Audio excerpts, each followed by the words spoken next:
የዩቲዩባችን ተከታታዮች አሁን የምንገኘው መሃል መርካቶ ትልቋ የአፍሪካ የገበያ ማዕከል በምትባለው መርካቶ ላይ ነው የምንገኘው። እዚህ መርካቶ ላይ የጊፍት ሪል ስቴት 6ኛው ሳይት ይገኛል። ሜሪ ምን ትያለሽ? እንግዲህ ኮንስትራክሽኑ እንዴት እየሄደ ነው? በደንብ እየሄደ ነው።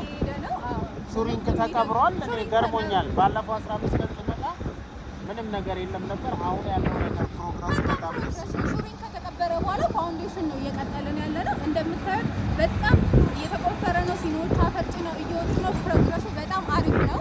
ሎኬሽኑ መርካቶ እንደመሆኑ መጠን እየፈጠናችሁ ሱቆቻችሁንና ቤቶቻችሁን ይሰሩ። እሺ ሜሪዬ እናመሰግናለን። እንግዲህ እንዳለቻችሁ የንግድ ሱቅና መኖሪያ ቤት መርካቶ ላይ ለምትፈልጉ መግዛት ትችላላችሁ። ከ400,000 ብር ቅድመ ክፍያ ጀምሮ የግላችሁ ማድረግ ትችላላችሁ። ደውሉልን። እናመሰግናለን።